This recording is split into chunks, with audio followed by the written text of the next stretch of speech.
Welcome, everybody. We are here with Victory Road for the Galar Farewell tournament, sponsored as always by GGtoor. And we're here, as the sort of namesake is a bit more visible to everybody, for the final Sword and Shield tournament that Victory Road is going to be holding for this year, for this format, for this everything before the new games come out. I myself am Kostadai Dimos, and I am joined by the new fresh face, ever so lovely, Mr. Charlie Merriman. Hey, Charlie, how you doing? Hi, Costa. Thank you very much for that. I'm very well, thank you. I'm very excited to be making my casting debut with Victory Road today. And yes, I might be late for Generation 8, but I'm just on time for Generation 9, and I'm a poet and I didn't know it. I'm very much looking forward to everything that Scarlet and Violet will have to offer coming in just under 2 weeks' time. But for now, we're very much in Galar, and I can't wait to see how these trainers will celebrate the end of not only Galar, but Series 12, the format that we've got to know so well over the past year or so, of course, being the format for the World Championships. And if you want to stay tuned for news on the Scarlet and Violet meta coming up soon, then stay tuned to the Victory Road socials, where you can see all the news coming out there. The VGC tournaments, of course, officially will continue in January. So in the meantime, the Victory Road socials are your best bet for keeping up to date with what's going on in the meta, what people are trying out, so that you can hit the ground running come January. Exactly that, and well pointed out too. So do go ahead, definitely click those buttons, those follows, those subscribes, those everythings, so you can keep up to date. But of course, let's go into the prime time action right now to see who actually was able to go ahead and qualify for day 2. And from what it looks like, we actually had a top 34. A lot of familiar faces, a couple of unfamiliar names, but we've got a vast variety of different nationalities coming out to play right now. So I do also want to give a very quick highlight for everyone to be aware. There is a 1.5 minutes delay to the current stream. Obviously, given the nature of this being a live tournament, nothing is pre-recorded, so we want to ensure that the fair play sort of conditions are met, and we don't have any sort of potential stream sniping shenanigans or anything like that. And a very quick second disclaimer.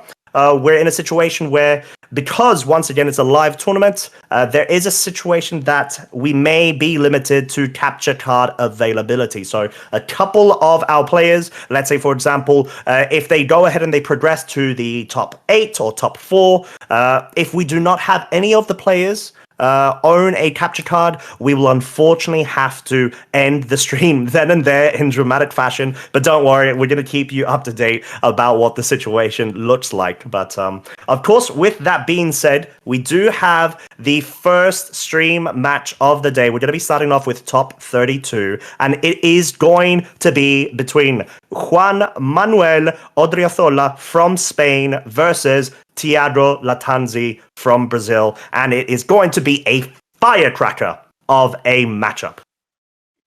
It absolutely is. I can't wait to see what these trainers are going to bring, what restricted cores they will have on their teams in order to try and beat the other. And here we can see them now. So we have for Juan Manuel the Zacian, Kyogre, Celesteela, Grimmsnarl, Landorus Therian, and Thundurus Incarnate. And for Thiago Lattanzi, we have Zacian Kyurem White, Whimsicott, Urshifu, we don't know which kind yet until we get into the match, Indeedee Female, and Reggie Alecki.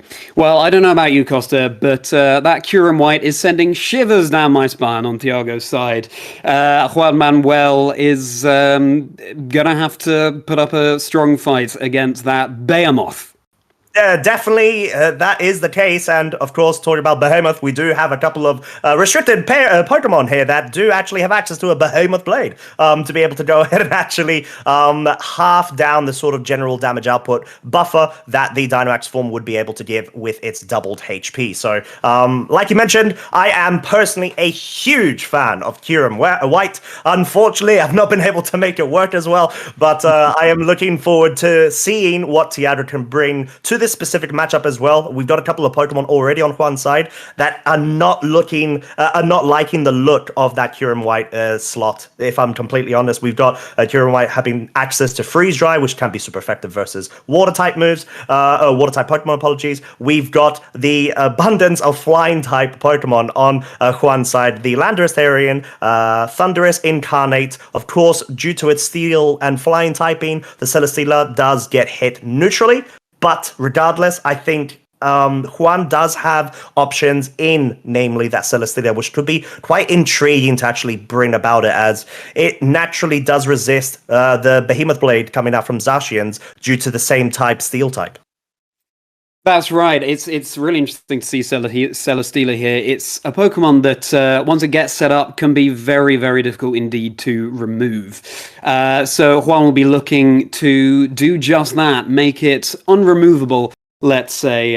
Meanwhile, on Thiago's side, far more of a sweeping element to his team, I would say, with the Whimsicott there, able to provide tailwind support, and Indeedee there to redirect attacks away from its threats.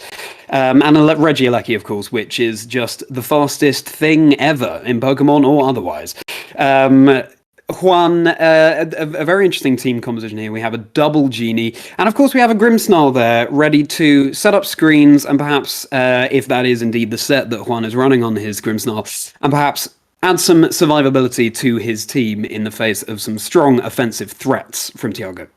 Yeah, definitely. And also a note worth making, we have Juan Manuel that has actually been able to go ahead and still be undefeated. Number 1 seed, 8-0. We had 269 players registering for this tournament. 8 very gruesome rounds of Swiss to be played out yesterday, naturally leading to this top 34, which actually going to segue straight into that. Thiago was that 33rd or 34th player, that seed, where he had to actually go ahead and play a match, a top 64, namely dubbed match, just before this. So either that's a good or a bad thing. Good could be very on form right now, fresh out of the charcoal furnace, whilst maybe Juanma needs to pick up on that. But we're in game 1, Charlie, and we've got the leads. We do. We have Indeedee and Kyurem coming out, and on the other side of the field we have Grimmsnarl and Kyogre for Juan Manuel. That Indeedee is going to be able to redirect attacks away from the Kyurem White. Not, though, that any Pokemon on Juan Manuel's side of the field can deal especially big damage to that Kyurem. Of course, the main Pokemon it doesn't want to go up against is the Zacian. Meanwhile, though, we see Indeedee boosting its special defense with a Psychic Seed on that Psychic terrain. And now we can see Juan Manuel very quickly locking in the moves for both of his Pokemon. Yeah, locking the moves indeed. So just very quickly, I want to give a shout out. The current Pokemon gifts that are aligned underneath and nearby each of the trainers, that's incorrect, but we are currently looking to get that sorted out. So we do have Juanma, apologies, we got Thiago from his side of the field already going for the Kyurem White Dynamax, which is already a huge threat on the field. It is not in any direct sort of threat of any of Juan's Pokemon from his side of the field, other than potentially this Kyogre maybe trying to go for an Ice Beam, but no, Juanma's going to go for the safer option. We've got Psychic Terrain on the field. There is no Fake Out or Prankster that can be utilized on that Kyurem White, which means that it cannot be stopped from dealing this max Wormwind damage. My lord, that is a lot of damage, but of course, thanks to that light screen that was set up by the Grimmsnarl, it's not going to be able to take as much damage as we did actually see the reveal of the Life Orb on that Kyurem White, Charlie. That's right, yeah, that Kyurem is going to be able to deal massive damage, and because it's not in the face of Zacian, it is in a comfortable position to go for the Dynamax. Grimmsnarl is increasing the survivability of both it and the Kyogre, and it's another very quick lock-in of moves, and Indeedee throws out another helping hand onto the Kyurem, so it will be able to deal out some massive damage. Meanwhile, Grimmsnarl is able to set up the second screen, and we see the Kyurem White going for a max Hailstorm onto the Grimmsnarl in a bid to eradicate it completely, which it does in the one hit, setting up the Hail, which is going to affect every Pokemon on the field apart from the Ice types in the Kyurem itself, for example. So we're going to be seeing some chip damage coming out from the Hailstorm now, Costa. Yeah, exactly. And apologies, I did actually not cover that because of the helping hand. That does mean essentially the light screen was nullified to an extent because of obviously the differential between the light screen being set up and the helping hand boosting that 0.5 output reach for that move. So we're in a situation, of course, that the Grimmsnarl, because of the ferocious amount of special offensive prowess from this Kyurem White, boosted by the Life Orb, just goes completely down in one hit KO. But we do have the Zacian on the field. Even though the Zacian is on the field, though, Charlie, we have the female Ndidi that is still, even though at half HP, has the capability of going for those follow me's, redirecting any behemoth blades that may be threatening this Kyurem. Absolutely. I love to see Juan Manuel hovering over that Behemoth blade there saying, do I do it? It'll be so satisfying just to get rid of this Kyurem now. But of course, has to be mindful of the Ndidi on Thiago's side of the field and instead goes for this safe protect, as we see here. And meanwhile, the Ndidi is not going for another helping hand, but indeed that follow me just to keep it safe from any potential Behemoth blades. Meanwhile, Kyurem can throw out another Max Hailstorm in its final turn of Dynamax into the Zacian, which, being not very effective, and since Zacian is protecting, is not going to take that much damage from it. Meanwhile, the Kyogre is going for an Origin Pulse there, and it's not quite enough to pick up the Ndidi, but with the Hail, it may well be. We'll have to see if the Ndidi goes down to the Hail now, in which case the Kyurem would not be safe from a potential Behemoth Blade, and it does go down, Costa. Yeah, and I think that is worth noting. Obviously, the female Ndidi is finally off the field. That does allow this Zacian to be a bit more free with choosing its target, doubly naturally being that Kyurem White, of course. But we do have the situation where Thiago Zacian is now on the field as well. Kyurem White is out of Dynamax form. It will really come down to the training between both Juan and Thiago's Zacians, which is going to outspeed, which can threaten a potential KO onto the opponent's side, as Juan's Zacian did take a bit of damage there.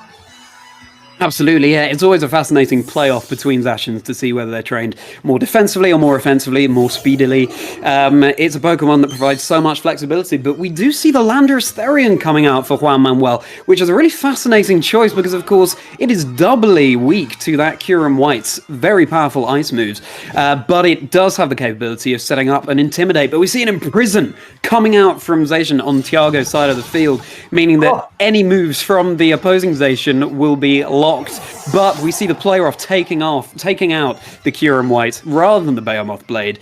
But one would assume that the Zacian on Thiago's side of the field is running Behemoth Blade, and with that Imprison, the Zacian on Juan Manuel's side of the field is not going to be able to go for those powerful Behemoth Blades anymore.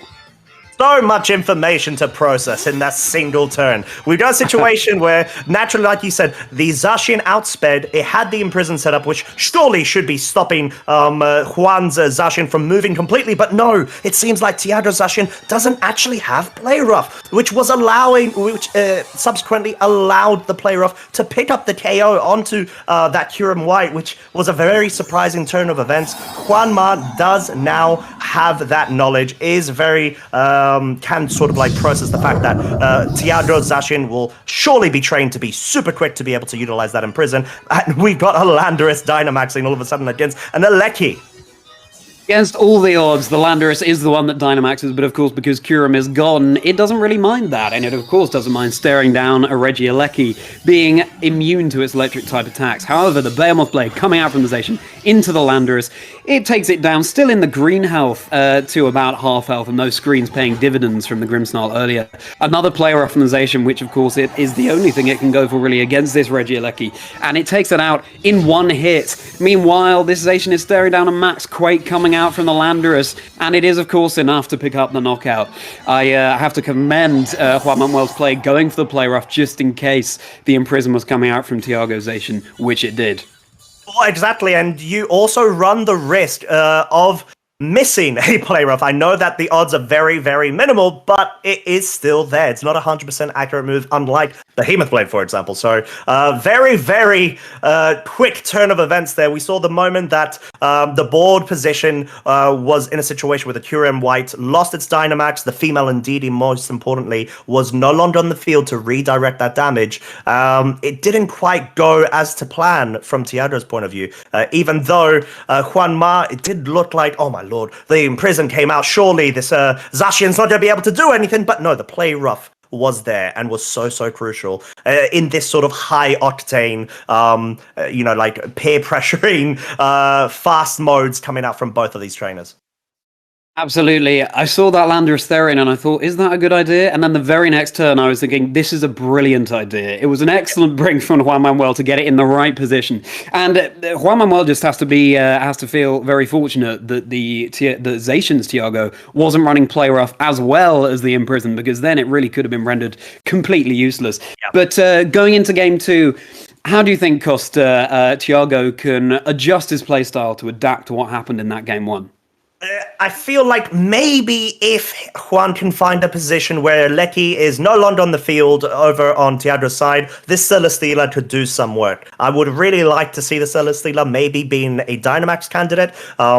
Of course, will likely mean that the Celesteela has to be brought in the back unless Juan doesn't expect Thiago to go ahead and bring Lecky as a lead, because Lecky in its own verse has to be aware and scared of this Landorus Therian, which I kind of see the logic behind it, but well, let's see how that turns out, as we're going to be having a Regieleki and Kyurem White come out from Thiago's side versus, once again, the same lead on Juan's side, that Grimmsnarl and Kyogre. That's right, Juan Manuel going for the lead that worked for him in the first game. Meanwhile, Thiago is mixing it up with a very offensive lead in the Regieleki and the Kyurem White. But we see another very quick locking in of moves for Juan Manuel. He's got his game plan down. He knows what he wants to achieve. Meanwhile, Thiago, more is on the line for him here. He needs to win this game to stay in the competition. So he is clearly reflecting more on what he could do. Of course, if the Kyurem didn't Dynamax here, it could go for a very powerful Freeze Dry onto the Kyogre. But in the face of that Regieleki as well, the Kyogre is in danger. But we do see a Max coming out immediately from Thiago. And the question is, which of his Pokemon is it going to be?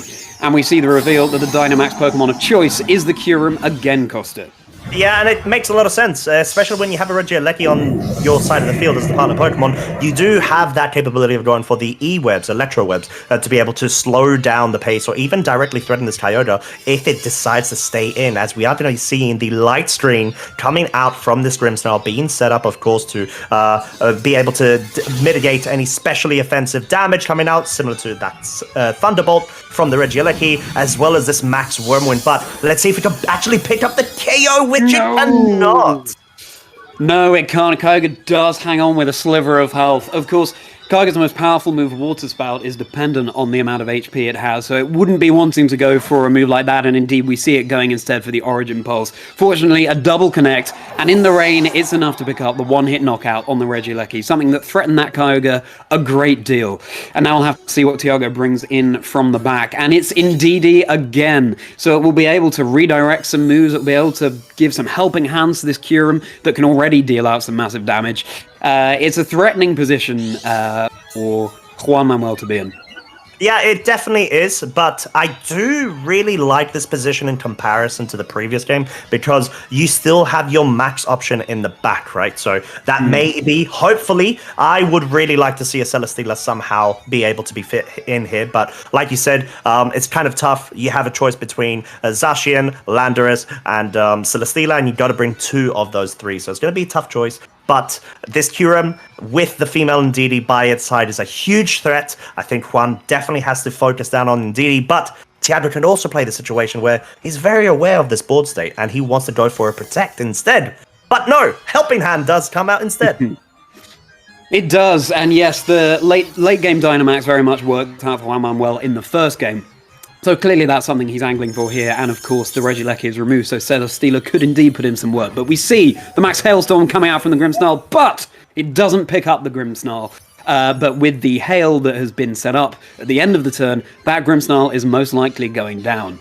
Meanwhile, we see another Origin Pulse coming out from the Kyogre, which now it's not in the rain, isn't dealing as much damage.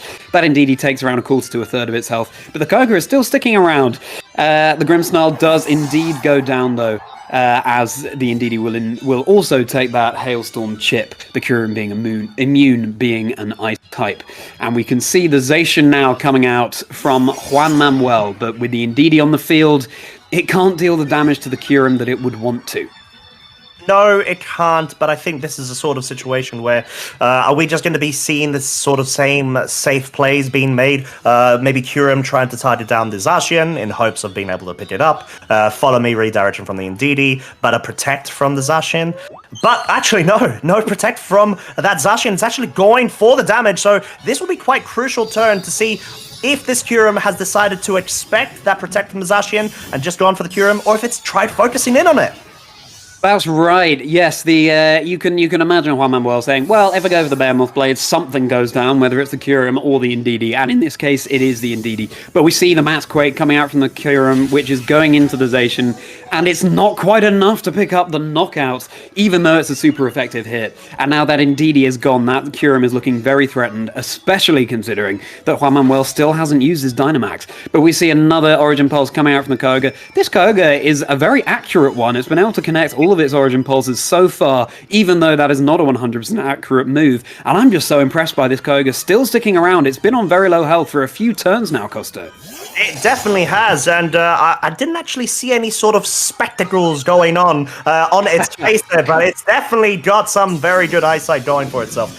In this situation, the sort of board state does have this Zacian over on Thiago's side being the faster Zacian from what we've seen so far, especially with the fact that that Zacian over on Juan's side was able to take that Max Quake reasonably well, especially given how strong this Kurim is with the Life Orb. So in this scenario, we've got the Zacians on Thiago's side being able to cover for the Zacian on Juan's side, but it's not even going on the offensive, it's going for the defensive protect in consideration of Juan's protect, which was able to be... Oh my lord, there's so many protects going on, Charlie. There's a third one coming out from Kurim White too. There is. It's 3/4 of a protect for all 4 Pokemon on the field. It's a shame because, of course, we know that Thiago Zacian has that imprisoned. It would have been an excellent opportunity for Juan Manuel to get some use out of his Zacian before it's imprisoned, but given it's a double protect anyway, it doesn't matter too much. But now the Kurim, of course, goes down to the Hailstorm damage, so perhaps that's what Thiago was doing all along, stalling it out so that it wouldn't have to deal that he wouldn't have to deal with the Kyogre. But we see the Landorus again in the back. I'm so sorry, Costa. It's not that Celesteela. Oh. It is indeed the Landorus. It doesn't love facing down this Kurim White. However, Juan Manuel does have the Dynamax advantage at this point in the game. Yeah, and I think in this situation, having the Dynamax is so crucial. Being able to have the faster Zacian is great as well. And this Hailstorm will likely be able to pick up the KO from residual damage dealt onto Juan's Zacian. So we got a situation where this may actually be in favor of Thiago having the faster speed, but you need to be cautious of the Landorus though. Dynamaxing, we know from game 1, you're not going to be able to go ahead and actually pick up any sort of one-hit KO onto the Landorus, especially because of that Intimidate that came in with this Landorus Therian on the turn. That's right, and we just have to hope that the play rough is going to connect from this Zacian, but in fact we see the Zacian on Thiago's side of the field going for a Behemoth Blade instead, which is going to completely take out the Zacian in the first place. Doesn't need to go for an Imprison if it can just remove it entirely. But we did see the Landorus locking in its move to the Kurim White, meaning that it's going to be trying to get rid of it before it can attack it, and it does, with a speed boost as well onto this Dynamax Landorus, which still has 2 turns of its Dynamax to play with. And of course, the Zacian on Thiago's side of the field doesn't love facing down a ground type in the Landorus. No, it 100% does not, especially with that boost from the max airstream into its speed. Will likely mean it's going to go ahead and actually outspeed it. I think we did see that interaction go on with the hail damage that was dealt. 1 versus 1, just the max quake away, and we know that this Landorus can take at least 1 Behemoth Blade from a neutral attack stage Zacian. So this looks like it may just go ahead and be set defining. And actually, we do get the confirmation. We have the forfeit coming out from Thiago's side, which does mean we have Juan Manuel will be progressing on to the top 16 in a very high octane, very fast match, if I'm completely honest. Absolutely, I'm still getting my breath back. It's an incredibly confident display from Juan Manuel, who went 8-0 yesterday, and now he's completely won that match as well. So hats off to him. He clearly knows this team back to front. He knows how it works, and it's such an assured performance, really exciting performance from him. I have to give credit, though, to Thiago. It was so cool seeing the Imprison on his Zacian there, and that could have worked dividends. Just so happened that the Zacian on Juan Manuel's side of the field was also running play rough. But a really exciting first game, Costa. Yeah, 100%. And I think what we did observe from Juan's side was the fact that he was able to hold off from selecting Dynamax and utilizing it until Dynamax from Thiago's side had already been used up. So being able to position yourself in that way makes a lot of sense. You know that with the Landorus in the back, as long as you can outspeed and checkmate that Kyurem, you should be good to go ahead and just deal absolute mayhem damage, which in this situation we definitely saw. And it was very, very sort of confident show of play and understanding of the matchups. Like you said, Juan doesn't have that much of a hyper offensive team in comparison to Thiago, which that team is all about hyper offensive. It's about trying to get the jump on your opponent with sort of the cheeky techniques of, let's say, a helping hand with the female Indeedee. You've got the protect. A bait game is like, are you expecting it to naturally focus into the female Indeedee? Do you want to take a risk and just have a protect there, let the Kyurem do its thing completely? There's a lot of mind games to take into consideration. And seeing Juan absolutely trump out all of these possibilities is very, very strong for his performance. And it kind of makes sense with how he's been doing. It really does, and I also thought it was really interesting not seeing a focus sash on the Regieleki on Thiago's side of the field. One can only imagine it was on the Whimsicott instead that we didn't get to see in this particular set. Makes you wonder what the item was, but it does mean that the Regieleki wasn't really able to get going. Maybe Thiago wasn't able to get the maximum use out of it that he possibly could without the focus sash, but perhaps it's a better choice on the Whimsicott anyway. Because of course the Regieleki was really threatening that Koga, and it was able to deal massive damage, but thanks to the light screen, the Koga was able to take it much better. Exactly. And of course, with that being said, ladies and gents, that is our top 32 match of the stream. We're going to be presenting. So what we are going to do is we are going to cut to not a short break, unfortunately. It may be a bit of a long pause because of the nature of this being a live tournament. We need to make sure that we have all of the graphics set up and updated, as well as wait out for the remainder of the top 32 round up until we have our next stream available. We do not know who will be ready for our next match, but please be aware, go get your refreshments, go get a chilling, let's say, sort of something to eat, relax, chill with, and please be back in around, let's say, long pause, roughly 10 to 15 minutes. And we'll catch you in a bit.